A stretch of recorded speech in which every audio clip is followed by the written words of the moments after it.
Continuo me chamando Armando. Muito bom. Olha, vocês pareciam um grupo de adolescentes assim, né? Oh. Aí ele falou que vai usar o pessoal aqui como coral, vai ser só um problema na hora dos bons, né? Que aqui a gente vai falar bonzinho. Cearense, né? Vai ter que adequar aí o vocabulário na hora da gravação. Mas tem aqui o CD do César, eu conheci essa figura amada, Convergência 2, vai estar à disposição ali. Espero que vocês passem e adquiram um para estar sintonizados aí com o que Deus está fazendo através da vida dele. É assim que Deus vai fazendo, né? Pega essas figuras amadas. Você me lembrou muito um jovenzinho que, filho de um cancioneiro aqui da nossa comunidade, Amaury Fontinelli, o nosso homem do rap, e hoje ele mora fora do país com sua família, filho do Amarílio Fontinelli, que é também um super compositor, parente do Belchior, né? Falecido Belchior. Então é assim, isso que Deus faz com essas figuras maravilhosas que se colocam à disposição de Deus, não se isolam do mundo, mas se colocam à disposição do reino de Deus. Que momento precioso, muito precioso. Bom, eu queria convidar você a abrir comigo em Romanos capítulo 8, um texto bastante conhecido. E esse texto saltou de novo à minha mente, porque nesta semana eu estava pensando um pouco sobre os direitos do cidadão. E eu queria rever esse texto de uma forma bem didática e simples, principalmente a fim de que aqueles que estão mais novos, são mais novos na fé, recém-chegados à IBC, possam conhecer um pouco mais dos fundamentos, dos direitos do cidadão do reino dos céus. Hoje em dia, a gente, como brasileiro, aprende muito quais são nossos deveres. Pagamos impostos, temos que fazer isso, fazer aquilo, obedecer isto, obedecer aquilo. E muitas vezes até nos frustramos, né, com tanto sacrifício pessoal, sacrifício comunitário, da própria família, da empresa, tendo que cumprir tantas normas, tantas regras, e nós não temos retorno. E aí a gente vai se desanimando ao longo do tempo e achando não vale a pena. Mas quando se trata do reino de Deus, é fundamental que você conheça não só os seus deveres, mas também os seus direitos em Cristo Jesus. Então hoje eu quero rever com vocês ao longo desse capítulo 8, o que eu costumo chamar de um resumo da Carta Magna Celestial. Hoje, se nós fôssemos falar de direitos, não iríamos falar de direitos humanos, mas de direitos celestiais, de direitos dos filhos de Deus, de direitos daqueles que conhecem Jesus como Senhor e Salvador. Então, Romanos capítulo 8, e nós vamos trabalhando verso a verso, por isso eu não vou fazer a leitura do capítulo todo. Queria orar com vocês, pedir oração pelo nosso amado irmão Paulo Sérgio, que está lá no hospital de Messejana. Ele teve a necessidade de um transplante de coração. O irmão Paulo Sérgio esteve aqui com a gente um tempo, não está mais nessa comunidade, mas atualmente ele está lá no hospital de Messejana, aguardando um transplante, mas seu estado de saúde piorou, ele precisa de uma UTI, nessa área da cardiologia, e não tem vaga, ou seja, ele, como muitos outros, não só em Messejana, mas em vários hospitais dessa cidade, estão aguardando uma vaga, uma UTI, para receber um tratamento digno, e estar preparado assim para o transplante, e tantos outros, às vezes para uma coisa tão grave quanto, mas não encontram lugar. E o que é importante, eu estive conversando com 2 médicos aqui desta comunidade, quando a gente estava lutando para ver se conseguia UTI para alguns irmãos há um tempo atrás, e eles me diziam que o sistema de saúde hoje está tão falido, a falta de leitos para uma emergência, a não ser que você pague muito, a não ser que você tenha um plano daqueles bem caros, né? Você não vai conseguir vaga. Então, o que está acontecendo é muitos pacientes estão tentando judicializar o seu estado de doença. Então, eles vão atrás de uma liminar, vão atrás de uma decisão judicial, e ficam às vezes 5, 6, 10 pacientes com a ordem judicial, e mesmo assim não tem vaga. E quando tem, como é que os médicos decidem, dentre os que têm ordem judicial, quais deles ou qual deles deve ocupar a cadeira ou a maca lá na UTI? Então é um drama muito grande na saúde. Fora os que não conseguem judicializar seu estado de saúde.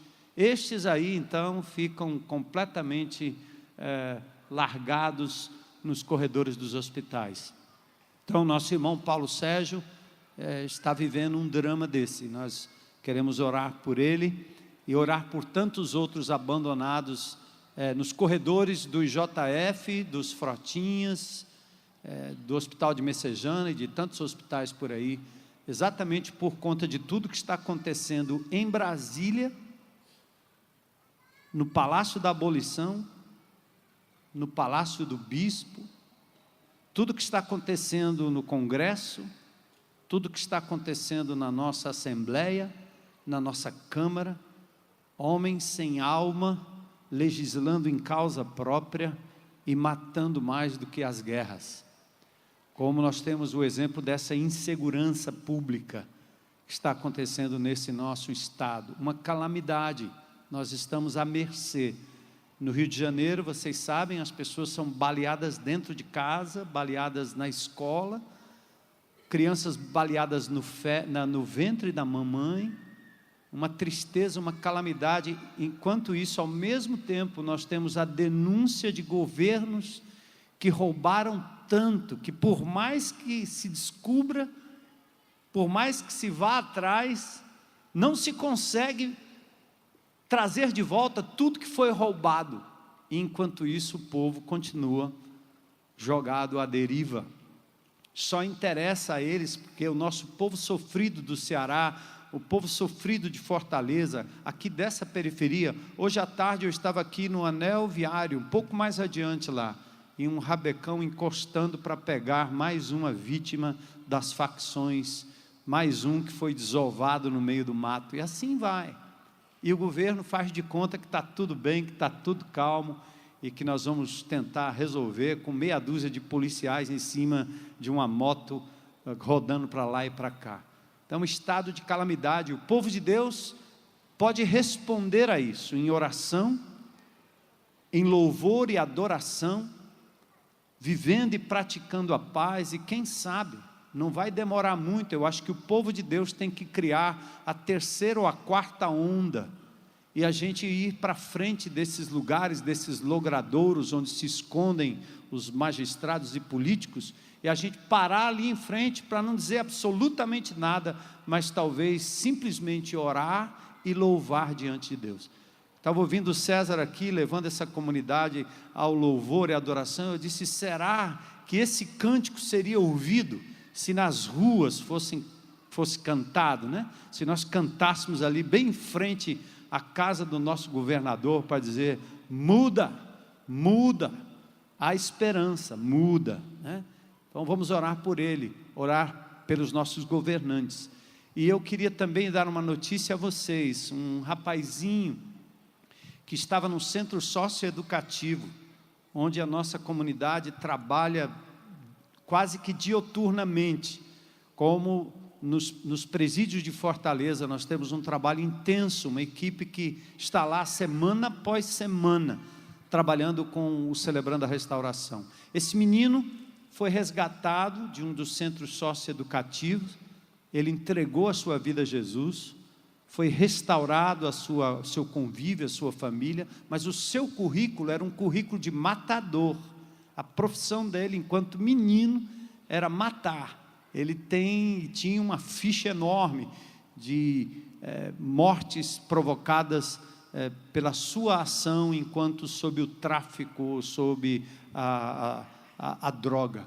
Esse menino foi restaurado, voltou para casa íntegro, começou a dar testemunho do amor de Jesus, inclusive esteve no nosso EPL falando a um grupo de pessoas, e nós recebemos a notícia na sexta-feira que talvez por vingança foram atrás dele, tiraram a vida do menino. E a nossa única esperança é que ele está na presença de Deus, perdoado, livre, e na presença do Senhor, como qualquer um de nós aqui estaríamos se tivéssemos partido ontem ou sexta-feira como ele partiu. Então é uma situação muito triste, e eu quero continuar pedindo que vocês orem, e que continuem colocando a sua esperança no Senhor. E hoje à noite nós vamos meditar exatamente um pouco nos nossos direitos enquanto filhos de Deus, servos de Deus, direitos enquanto cidadãos celestiais. Vamos orar? Adoramos o Teu nome, Senhor, de todas as formas, com nossa vida e com a expressão mais profunda e sincera do nosso coração. Cânticos, ofertas, abraços, cumprimentos, palavra lida, palavra cantada, nós reconhecemos a Tua poderosa e santa presença aqui neste lugar. Nós intercedemos, Senhor, como povo de Deus. O Senhor prometeu que estaria em nosso meio quando nós nos reuníssemos em Teu nome, e o Senhor aqui está, e nós Te adoramos por isso, e queremos na Tua presença pedir misericórdia pelos governantes desta nação, pelo governo desse nosso estado, governador Camilo Santana, pelo governo, Senhor, dessa prefeitura, pelo nosso prefeito, Senhor. Tantas promessas feitas, quase nada cumprido aqui, Senhor, neste lugar tão carente. Misericórdia desse homem, Senhor. Traz a consciência dele enquanto dorme, Senhor, a certeza de que o Senhor é Deus, de que o Senhor é justo, de que o Senhor é santo. Tende misericórdia de nós, Senhor, do Teu povo. Eu peço nesse instante pelos familiares desse garoto que teve a sua vida ceifada, e por muitos, Senhor, muitas mamães e papais que estão perdendo os seus adolescentes, cuja expectativa de vida é tão tênue, Senhor, tão pequena, 17, 18, 20 anos de idade. Misericórdia, Senhor, misericórdia daqueles que também são vítimas desses meninos soltos, Senhor, entregues ao tráfico. Em nome de Jesus, que esse evangelho possa alcançar as famílias e resgatar enquanto é tempo aqueles que o Teu inimigo tem levado à morte. Pai, eu quero orar pelo Paulo Sérgio, nosso irmão em Cristo. Cuida dele ali naquele hospital, abre uma vaga, abre um espaço, Senhor, para que ele seja cuidado e amparado. Enquanto nós oramos pelo Paulo Sérgio, eu tenho certeza que o Senhor contabiliza várias pessoas aqui que estão sendo lembradas, porque estão também no leito de dor. Visita com Tua graça e com a Tua misericórdia, que a Tua presença curadora também se faça presente através de nós, Senhor. Mas nós queremos interceder por graça, misericórdia e cura. E agora abre a nossa mente, o nosso coração, Senhor, principalmente daqueles que Te conhecem há pouco tempo, para que eles reconheçam e saibam que a vida cristã não é apenas cumprimento de regras, mas acima de tudo, Senhor, confiar naquilo que o Teu Filho fez na cruz do Calvário por nós. E é em nome dEle que nós oramos e agradecemos, por Jesus, nosso amado Senhor e Salvador. Amém. Amém. Glória a Deus. Interessante que o apóstolo Paulo, em Colossenses, no capítulo 1, verso 13, ele diz que Deus nos resgata do império, do reino, do governo das trevas, e nos transporta para o reino do Filho do seu amor. É uma verdadeira operação resgate. Um dia eu e você éramos cidadãos deste mundo tenebroso, sem rumo, sem cabeça, filhos da ira, Paulo diz, né? Guiados pelo inimigo de Deus, fazendo nossas próprias vontades, sendo nós mesmos escravos das nossas próprias paixões e desejos, buscando prazeres nas migalhas, como disse o Cezinha, das drogas, do sexo, do dinheiro, da fama, do prazer. Eu sempre acho que Deus não se frustra tanto com o ato do erro, quanto pela escolha tão baixa e tão rasa que os homens fazem quando Deus tem algo muito melhor e muito maior. É como uma mãe vendo uma criança comendo lixo e terra. Quem aqui nunca comeu terra, né? Quando éramos pequenos, né? A gente pega tudo, põe a mão e põe na boca. Às vezes o próprio pipi ao redor, né? Mete a mão, põe na boca. E a mãe olha, não é tanto pelo ato em si, mas por pensar, meu querido, eu tenho uma comidinha tão especial, e você vai preferir isso. Eu vejo que é assim que Deus nos vê.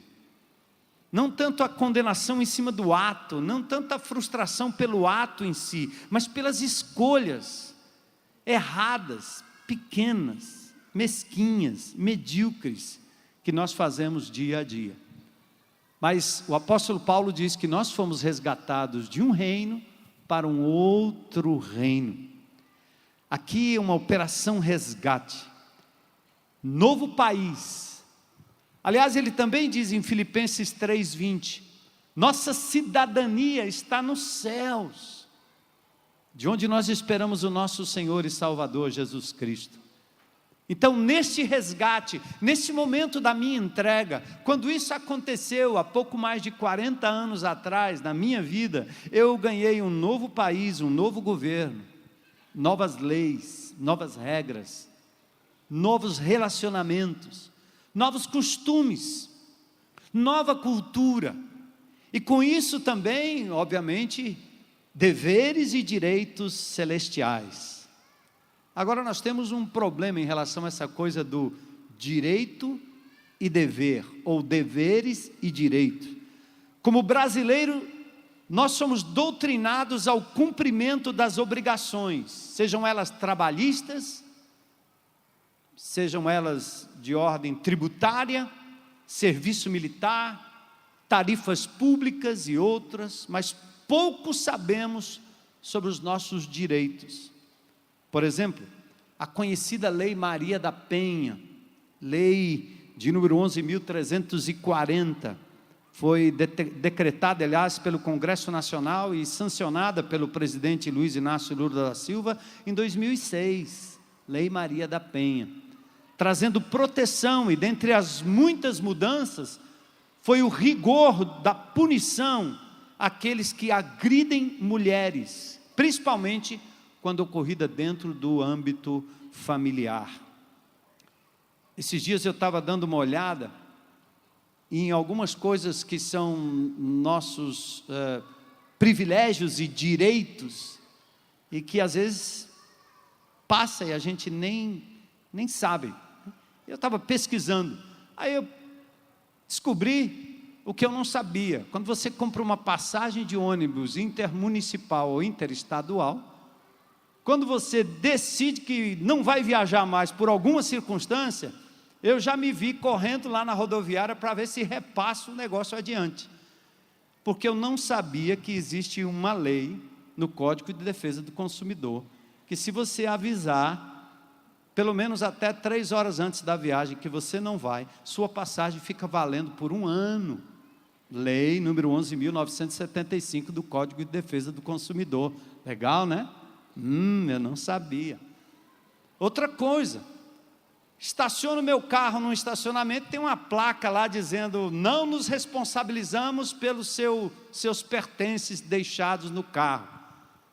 Aí eu estou vendo aqui que existe uma área do STJ, dizendo que não, aliás, a súmula 130 do STJ, que diz que o estacionamento é responsável, não só pelo carro, mas por tudo que é deixado dentro do carro. É meu direito, cara. Legal. Tem aqui também uma lei 13.257, que o papai ou a mamãe, para acudir uma criança que fica doente, tendo ela até 6 anos de idade, tem direito a faltar pelo menos um dia no ano. O problema é que o filho fica doente mais do que um dia no ano. Era para ser um pouco mais elástica essa lei aqui, não é não? Aí eu descobri uma outra. Eu já nos meus, vou fazer 64 agora em novembro.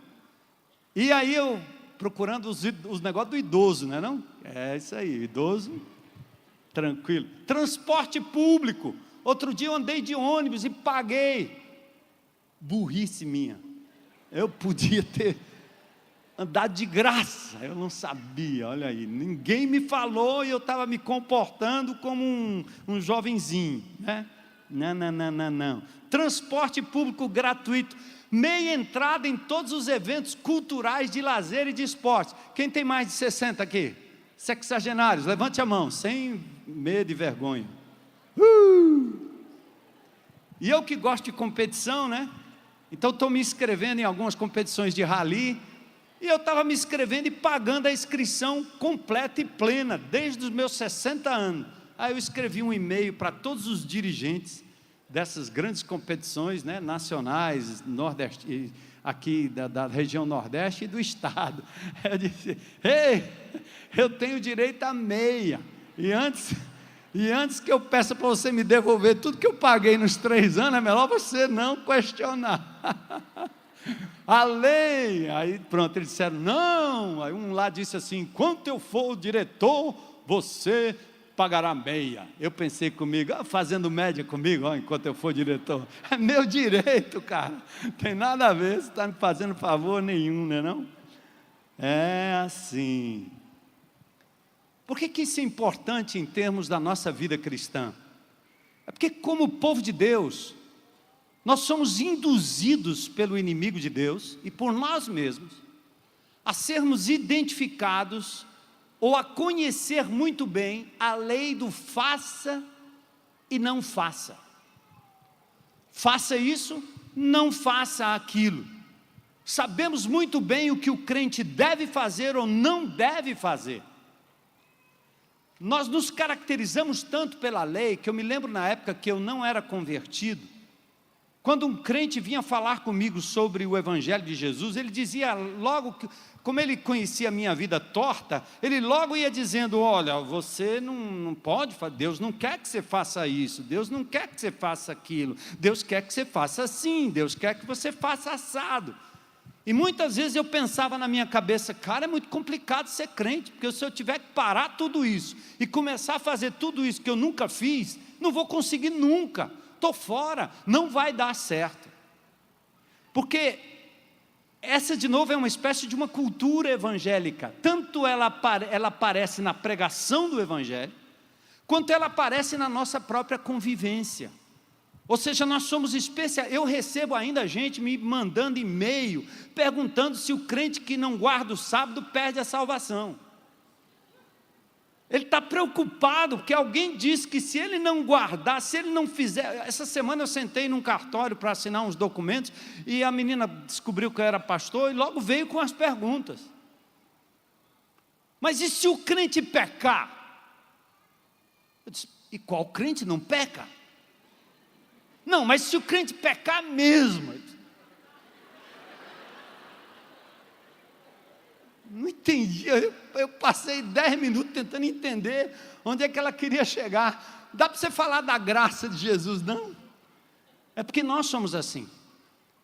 Até porque essa coisa de obedecer e não obedecer se torna uma espécie de uma cultura e de uma regra geral, que nós pastores exploramos isso, no sentido de que eu mantenho você preso aos ritos e às regras da igreja, Eu mantenho você preso à frequência, ao dia de culto, ao rito tal, às 10 não sei o quê, às orações das novenas não sei da onde, e reza 10 não sei o quê, e vem para a vigília não sei da onde, e hoje à noite vai ter o grande dia, e se você não vem, está lascado, mas se você vier, tem a bênção. Isso é uma maneira de manter cheio o meu auditório e criar nas pessoas uma espécie de síndrome do medo de que Deus não me abençoará se eu não fizer isto ou aquilo.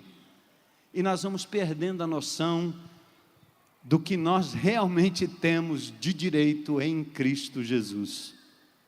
Com o tempo vamos nos esquecendo dos privilégios que temos, vamos perdendo a ousadia, vamos entrando num ciclo de medo, de troca, e aí a própria dignidade do cidadão do reino dos céus fica comprometida. Esta mudança de foco não deixa de ser uma armadilha que nos aprisiona à religiosidade e nos mantém ignorantes do direito adquirido. Deixa eu dizer uma coisa interessante sobre a lei, sobre a regra. Quando se vive pela lei, quando se vive simplesmente por cumprir ou descumprir uma regra, nós vivemos com medo, medrosos. A lei, ela só tem uma finalidade. A lei só revela quão inadequados, pecadores e infratores nós somos. Não tem jeito. A lei, ela vem e ela revela quem você é. A lei vem e demonstra quão frágil você é e quão incapaz você é de viver 100% pela regra, pela lei. Então vamos conhecer aqui no texto, pelo menos 4 coisas maravilhosas, 4 direitos, 4 conquistas, a liberdade que nós temos em Cristo Jesus. Vamos conhecer 4 deles. Primeiro, somos libertos da condenação, nenhuma condenação. E quem operou isso foi o Ministério da Justiça de Deus, da nossa nova pátria, o Ministério da Justiça da nossa pátria, está dizendo nenhuma condenação. Estamos livres e libertos no passado, presente e futuro.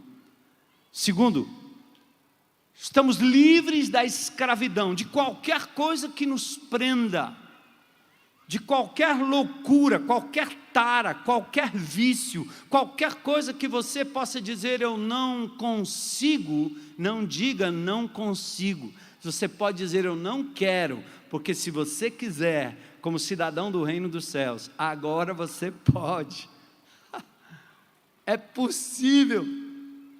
É possível. Fomos libertos da escravidão pelo ministério do Espírito Santo que habita em nós.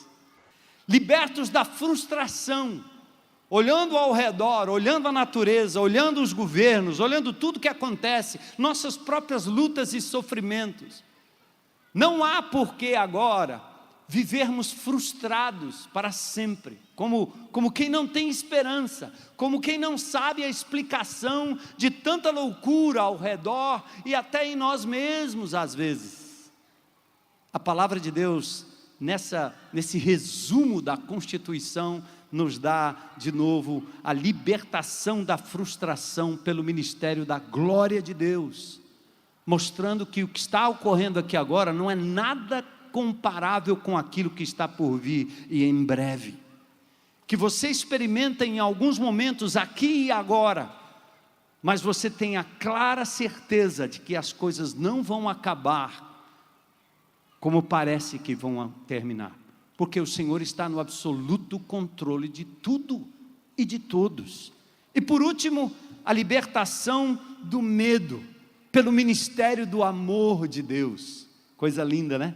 Então vamos lá, do verso 1 ao verso 4, o primeiro. E para você que é novo na fé, eu não quero que você aprenda aqui se é proibido. Hoje pela manhã eu estava aqui pregando e cheguei um pouco mais cedo, peguei ali uma tapioca, um suco de laranja, e quando eu ia entrando ali na tenda, que o louvor ia começar, me voltou à mente algo que lá no início da minha conversão, numa igreja bem pequenininha, e tinha assim uma regra fundamental, que o crente não podia comer no templo. E quando eu fui entrando ali, quase que eu recebo um baque da minha, dos meus neurônios, a minha sinapse batista regular lá de trás. Ao invés de herdar só a coisa boa, eu herdei também, estava aqui ainda registrado, a condenação. Alguém estava me condenando. Você comendo dentro do templo? Aí o Espírito de Deus veio e disse assim: a comida está entrando no templo. Aleluia! Então onde eu comer está tudo certo, né? Não diz que é templo do Espírito Santo, meu corpo, não é não? Então se a comida for boa, manda para dentro, rapaz. Foi legal essa aí, hoje de manhã. Libertos da condenação, versículos 1 a 4. Então vamos juntos aqui. O texto diz: portanto agora já não há condenação para os que estão em Cristo Jesus. O verso 1 diz: nenhuma condenação. Nenhuma. Mas temos que estar em Cristo, percebe? Se você está em Cristo, se você é de Jesus Cristo, se você crê em Jesus Cristo, se a sua vida está nele, nenhuma condenação há. O texto, aliás, o verso não diz aqui nenhum erro, nenhuma falha, nenhum problema. Basta você olhar para os grandes heróis da Bíblia: Davi, Abraão, Pedro, a prostituta. O texto não está dizendo nenhum erro, nenhuma falha, nenhum tropeço, nenhuma queda, nenhuma reincidência, nada disso. O texto diz nenhuma condenação. A lógica aqui é simples. Vamos ler aqui rapidinho e eu vou explicar para você, tentando tornar claro para os mais novos. Porque aquilo que a lei fora incapaz de fazer, por estar enfraquecida pela constituição carnal do ser humano, ou seja, o ser humano fraco, falho, Deus o fez, enviando o seu próprio Filho, a semelhança de pecador, como oferta pelo pecado, e assim condenou o pecado na carne, a fim de que as justas exigências da lei fossem plenamente satisfeitas em nós, que não vivemos segundo a carne, mas segundo o Espírito. Deu um nó, né? Lembra eu falando dos estilos de evangelismo, né? De abordagem. O apóstolo Paulo, é razão, é lógica, mas é simples, é simples. O texto está dizendo aqui que não existe nenhuma condenação, porque a lei é boa, a lei foi dada por Deus. Mas o que aconteceu com a lei dada para os seres humanos? Paulo diz que a lei está inscrita no coração, por isso que os homens sem Deus, sem Cristo, eles não arrebentam com tudo como poderiam arrebentar. Porque existe uma lei natural, uma graça comum, que impede que o homem seja tão mau quanto ele poderia ser. Então, quando o mandamento é dado, quando a lei é dada, o que ela faz? Ela revela a sua fraqueza, minha fraqueza, nossa fraqueza. A lei não tem poder para te aperfeiçoar. Quando a lei diz: não corra, não mate, não adultere, não roube, a lei só vai revelar que nós matamos, adulteramos, roubamos, mentimos, desejamos aquilo que não é nosso. Então a lei só tem poder de revelar quão pecadores nós somos. E aí o que é que Deus fez? Se Ele deu a lei e disse que infringir a lei acarretaria em morte, qual foi a saída de Deus? Aí a palavra de Deus nos revela que Deus mesmo, sacrificialmente, deixa a sua glória, encarna aqui como ser humano, vivendo entre a gente. E esse que vive agora entre nós é Jesus, que não tropeçou em nenhum mandamento, não acharam nele falta alguma, nem Pilatos, nem a mulher de Pilatos. Os romanos não encontravam uma falta, os judeus estavam todo o tempo procurando uma forma de fazer Jesus tropeçar. Então o que acontece? Se temos uma lei que nos condenou a todos porque nós erramos, E adultério não é só você transar com a mulher que não é sua. Jesus aprofunda para dizer que se na sua mente você maliciar contra uma mulher, você já pecou, amigo. Que roubar não é tirar o objeto de alguém, você pode roubar na sua mente. Que matar não é dar um tiro no outro, como aquele menino confessou, eu matei muitos. Mas o matar também é quando você na sua mente deseja o mal de alguém, inclusive daquele cara que te fechou e quase te jogou no meio do barranco. Quem não pecou? Quem não peca? Quem não erra? Todos os seres humanos. A lei é justa, mas nós somos incapazes de cumpri-la 100%. Então o que é que Deus faz? Envia o seu Filho, Ele vive entre nós, Ele é sujeito às mesmas coisas, às mesmas tentações, mas Ele não peca. E agora? Temos aqui no meio da raça humana, pecadores, sujeitos à condenação, de morte eterna, e temos o Filho, dado por Deus, para estar entre nós, o próprio Emanuel, Deus conosco, impecável. E aí no tribunal, quando o juiz diz, todos estão condenados, a morte é o fim de todos, ele, o Filho Jesus, olha para o Pai e diz, Pai, se possível, passa de mim esse cálice sem que eu beba, mas não é a minha vontade, porque eu não mereço nada do que esse povo merece, mas seja feita a tua vontade. E uma vez que o Senhor me enviou com este plano, eu me submeto e me entrego na cruz do Calvário, por amor de todos eles, para que todos sejam libertos da condenação.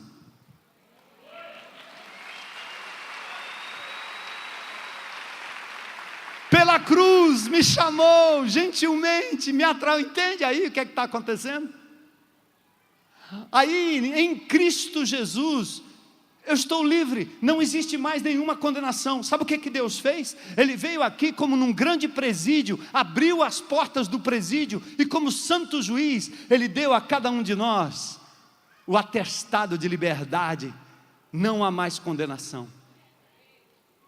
E aí você fica sentado aí na cadeira, e o juiz dizendo, vem para fora, e você senta aí e pensa assim, rapaz, esse negócio não está certo não, isso é mancadinha, isso é pegadinha. Ele quer que eu saia para me matar lá fora. A coisa é tão de graça que você aí não acredita. É ou não é?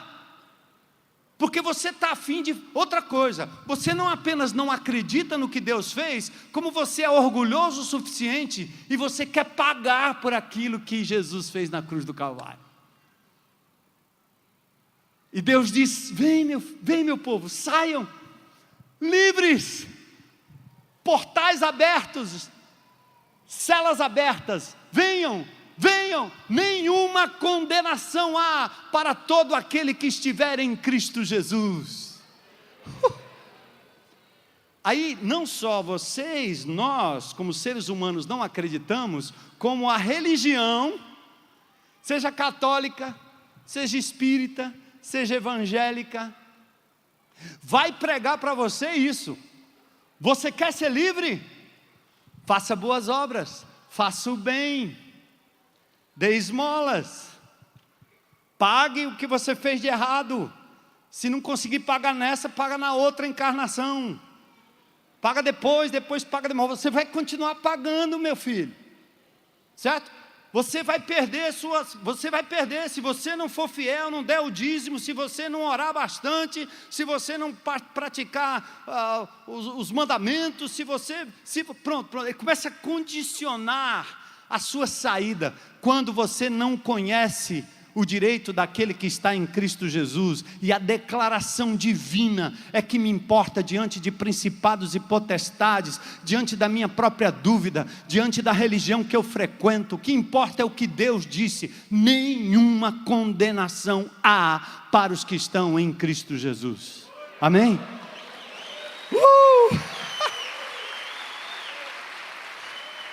Ai. Então, Deus, anomia, nada de lei, não preciso cumprir mais nada, quer dizer que agora eu posso farrear à vontade? Você pensou isso aí, né? Paulo diz, não deixa nem isso passar pela sua cabeça. Porque agora que eu recebi tamanha graça e tamanha salvação, e se a minha libertação custou o sangue de Jesus, agora eu vou obedecer por amor a Ele. Eu quero ser obediente por amor a Ele. Não para ganhar a aprovação de Deus, não, de jeito nenhum. Lembra do filho próximo? O pródigo volta todo arrebentado, lascado, dizendo: eu pequei, me perdoa aí, e o pai faz uma festa. O filho próximo era o filho que estava perdido e condenado por ser obediente, porque ele estava confiando na sua própria autojustiça. Eu tenho feito isso, eu sempre fui uma mãe exemplar, eu sempre fui um pai exemplar, como é que esse menino virou isso? E você bate nas costas de Deus, bate na orelha, bate na porta de Deus e diz: como é que o Senhor fez isso comigo, se eu fui tão bonzinho? Quando o sofrimento bate na sua porta, você logo vai alegar: eu fui tão bom, eu não merecia isso. Como? Nenhuma condenação há para os que estão em Cristo Jesus. Jesus cumpriu a lei por nós, para que a lei pudesse ser cumprida em nós, não por medo, mas por amor. Amém? Cezinha estava falando aí dessa questão das drogas, né? Eu contei isso para vocês outro dia, jovenzinho, andando no meio da loucura, mas o que me fazia voltar para casa e não me entregar totalmente, era o amor dos meus pais por mim. Eu não conseguia me livrar do amor daquela baiana e daquele sergipano, analfabetos. Eles me amaram tanto, que naquela hora do erro mais profundo, quando eu nem pensava em Deus, eu pensava naqueles que representavam a autoridade divina sobre a minha vida, e eu voltava para casa. Eu não entendia por quê, constrangido pelo amor. É lindo isso, né? Abaixo o legalismo, abaixo a hipocrisia, estamos livres de toda e qualquer condenação. E tem mais: passado, presente e futuro. Isso não é licença para você pecar, porque você sendo filho, se você sair fora da rota e continuar a insistir no pecado, Deus vai fazer com você como um pai que ama faria com o seu filho. Ele vai baixar as calças aí e bater no seu bumbum pesado. Deus sabe como fazer. Ele vai te buscar onde você estiver, mas você é filho, você vai parar na boca do inferno, com toda a sua loucura, como o filho pródigo foi lá comer as alfarrobas lá dos porcos, tá certo? Mas Deus não vai te jogar para condenação, você será disciplinado pelo Pai que te ama, mas você não será jogado fora, porque a sua vida custou o sangue de Jesus Cristo, seu Filho na cruz do Calvário. Amém? Glória a Deus,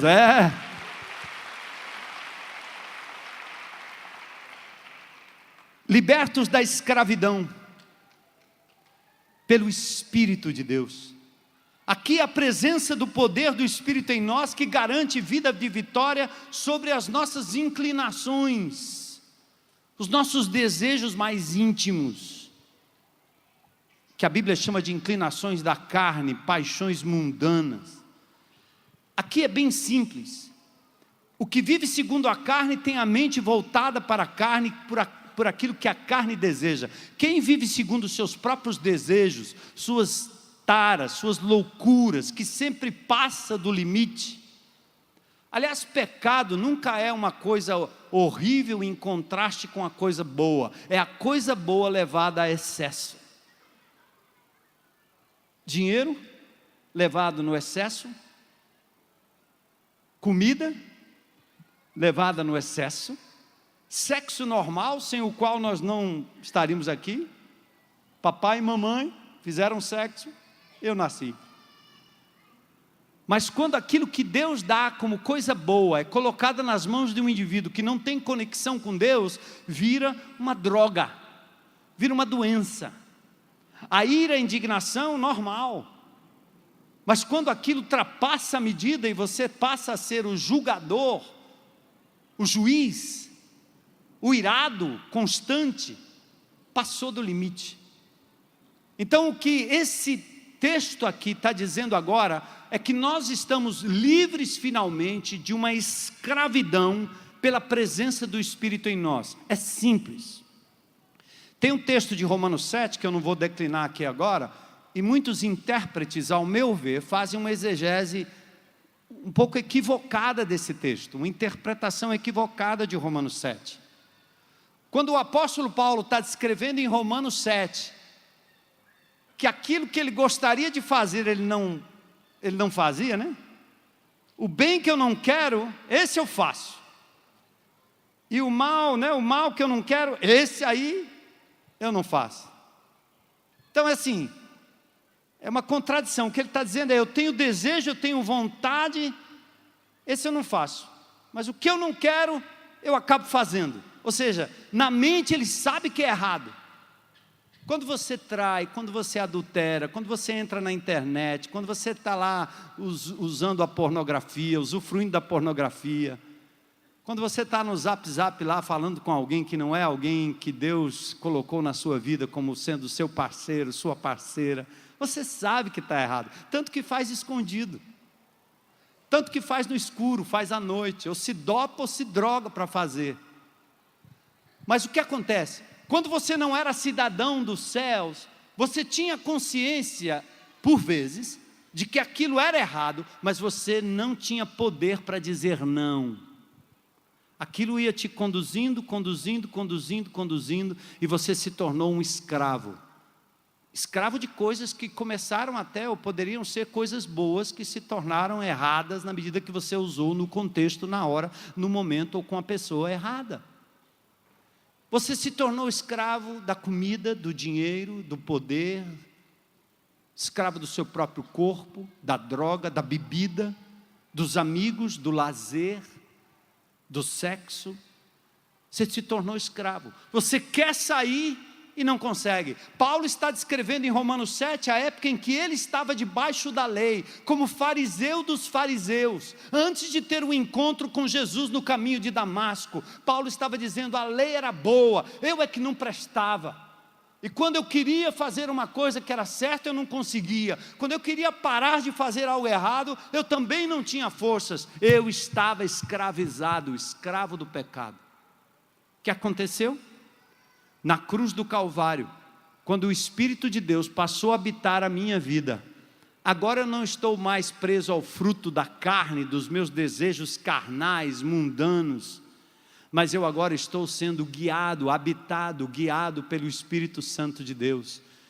Por isso lá em Gálatas 5 diz que o fruto do Espírito é amor, alegria, paz, longanimidade, benignidade, fé, mansidão, temperança, domínio próprio. E o verso seguinte, o verso 23 diz: contra essas coisas não há lei.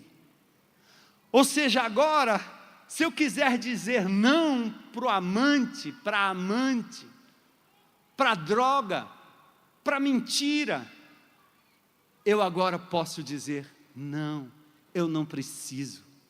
Eu não preciso do seu amor, porque eu tenho o amor do meu Pai Celestial. Eu não preciso de uma experiência tão gostosa, e por melhor que possa ser com a droga, porque eu estou experimentando algo muito maior e muito melhor. Como o Cezinha disse que teve que dizer para os seus amigos acerca dessa experiência: cara, é demais. Lembra do nosso arraial aqui? Milhares de pessoas dançando e pulando para a glória de Deus, sem uma cervejinha, sem uma cachaça, sem uma carreirinha de coca, sem um crack, sem um baseado, hein? Como é que pode?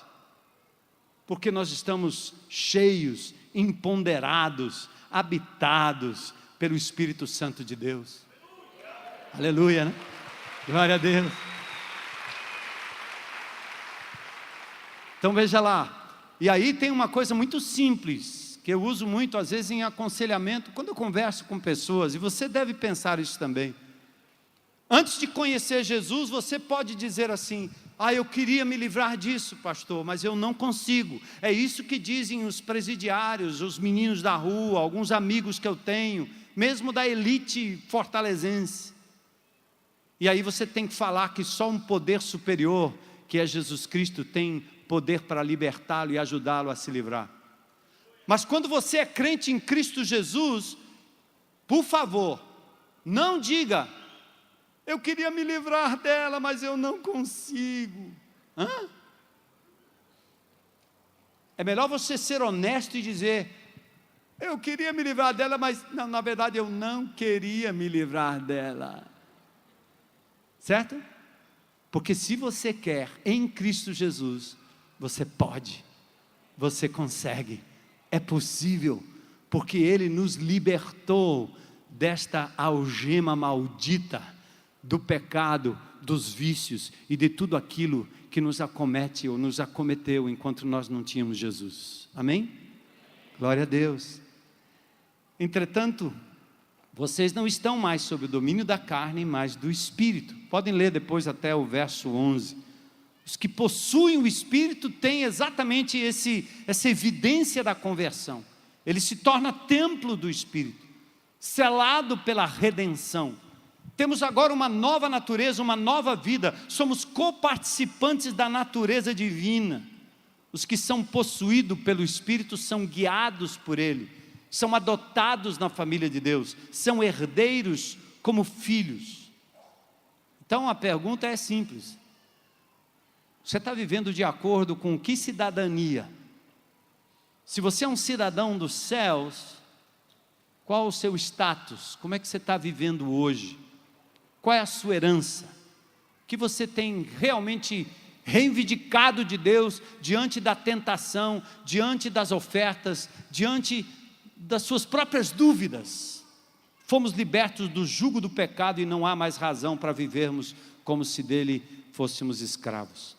Terceira, livres da frustração. Considero que os nossos sofrimentos atuais, disse Paulo no verso 18, não podem ser comparados com a glória que está para ser revelada.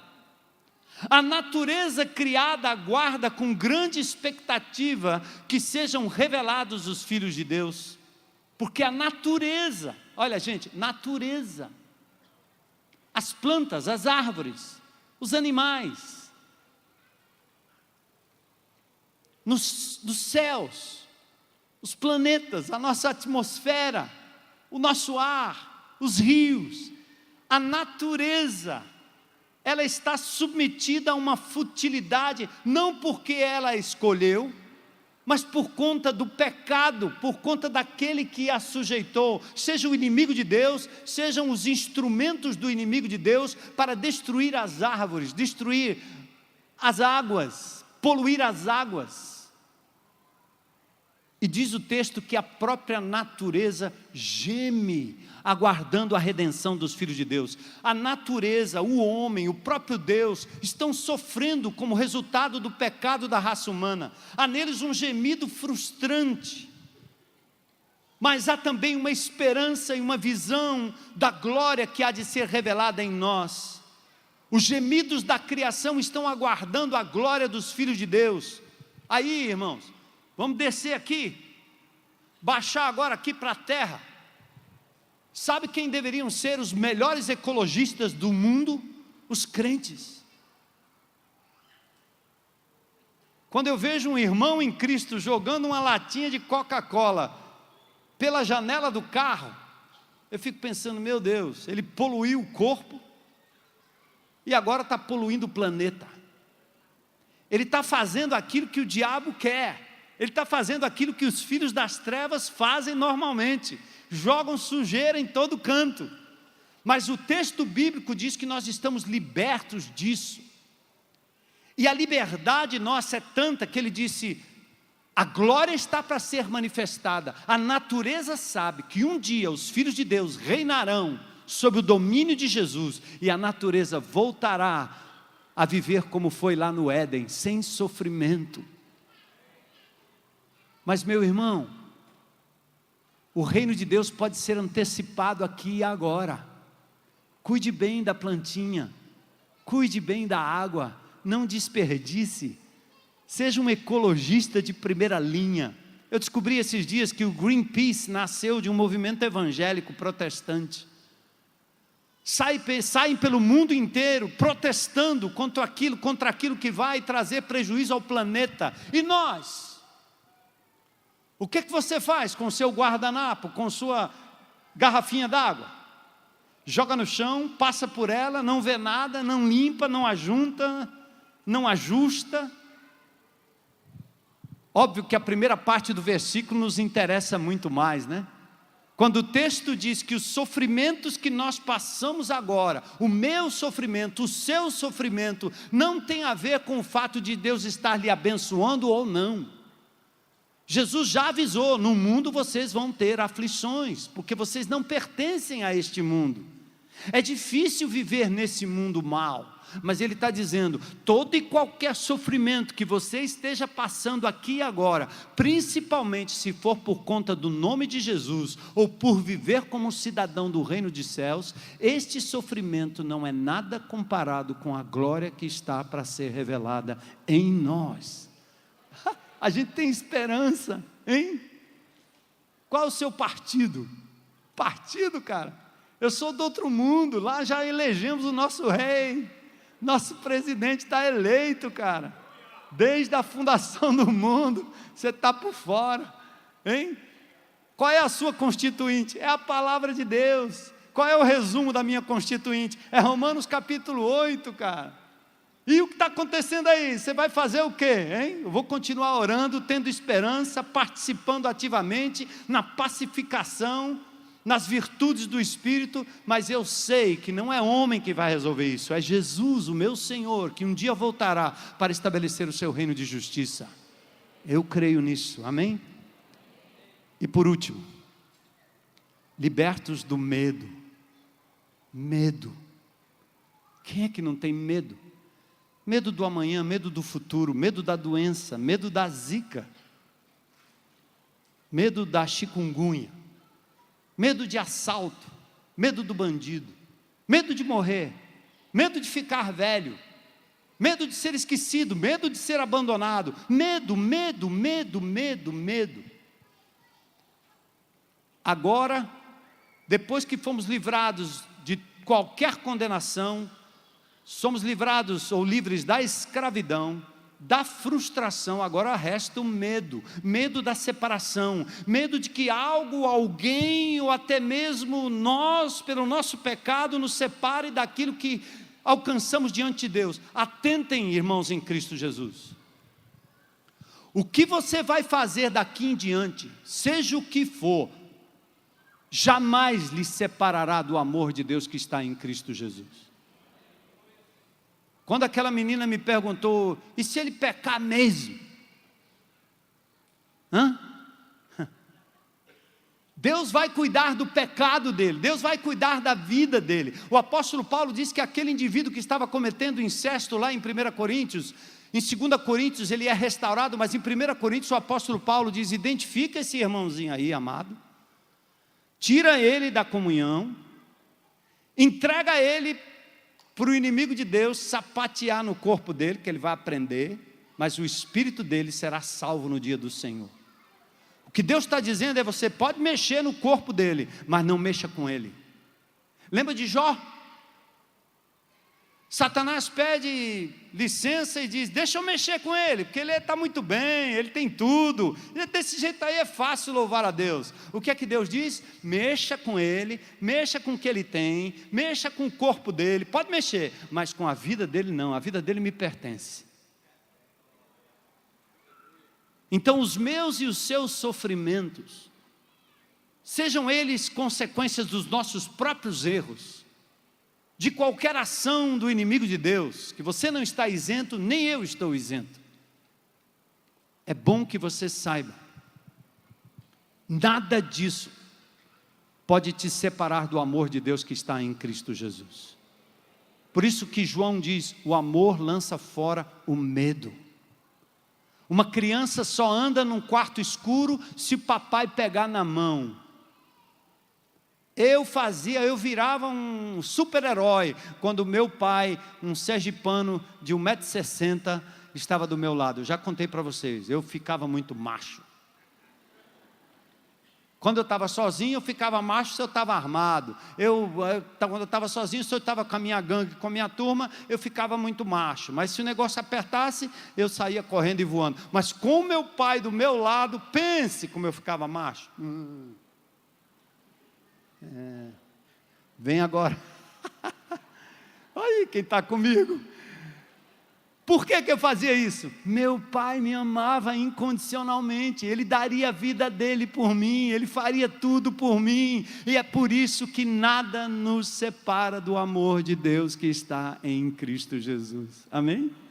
É meu direito ser amado incondicionalmente por Deus, Ele me deu esse direito, aleluia, amém? Menina, mulher, homem, rapaz, quando alguém quiser lhe prometer amor, e que você sabe que isso pode não durar, quando alguém quiser comprar o teu coração, o teu amor, o teu sexo, teu corpo, a tua vida, você não precisa mais ser escravo desse indivíduo ou dessa indivídua. Diga, o seu amor não é o bastante para eu me entregar. Eu tenho um amor incondicional que vem do alto. Deus me ama. Deus me ama. Deus me ama. Não. Fica aí. Lá em casa com as minhas netas eu faço uma distinção, né? Eu digo assim, ó, você não pode dizer que ama sorvete. Sorvete é coisa. Você gosta de sorvete. Também aqui na casa do vovô, não é para dizer, eu adoro chocolate. Não, você não adora chocolate. Você gosta de chocolate. Você adora... Hã? Viu, meninos? Meninas? Você gosta de coisas, ama pessoas e adora Deus. Aí você não vai confundir o amor, que é uma palavra tão sublime, tão forte, tão poderosa. E eu quero só terminar correndo aqui, rapidinho, para dizer assim, por que você pode ter a certeza do amor de Deus? No verso 31, se Deus é por nós, quem? Cezinha, pode subir aqui, César, você termina com a gente aqui. Se Deus é por nós, você não pode dizer como Jacó disse, tudo está contra mim. Não, não, não. Nem mesmo quando somos atribulados, estamos sob o cuidado do Pai, que sempre quer o melhor para nós. Segunda coisa, Cristo morreu por nós. Aquele que não poupou o seu próprio Filho, não vai dar a você as outras coisas. Creia, é teu direito. Outra coisa, verso 33. Quem vai acusar você? Quem vai acusar os escolhidos de Deus? É Deus que nos justifica, amém? Nem você pode se acusar. Corra para os braços do Pai, há perdão pleno e absoluto. Verso 34. Quem nos condenará? Quem? Foi Cristo que morreu, ressuscitou, está à direita do Pai, e Ele intercede por nós. Quando eu caio, quando eu fraquejo, quando eu não estou bem, quando eu ajo como se não fosse filho, o Filho intercede por nós. E dos versos 35 a 39, quem nos separará do amor de Cristo? Quem? Aí você pode enumerar aí, né? Tem o texto? Será tribulação? Angústia? Perseguição? Fome? Não. Nudez? Não. Perigo? Não. Espada? Não. Estou convencido de que nem a morte, nem a vida, nem anjos, nem demônios, nem o presente, nem o futuro, nem qualquer poder celestial, nem altura, nem profundidade, nem qualquer outra coisa da criação será capaz de nos separar do amor de Deus que está em Cristo Jesus nosso Senhor. Cara,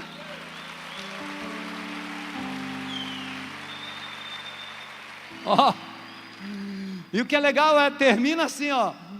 Sim, e tudo isso, mas e eu tenho que fazer o quê? Nada, apenas crer e tomar posse, e andar como filho do rei, filha do rei. Não se deixe diminuir, nem por você mesmo. Não encha a tua cabeça de minhoca, de farisaísmo, de legalismo bobo. É por amor, no amor, pela graça, só pela graça.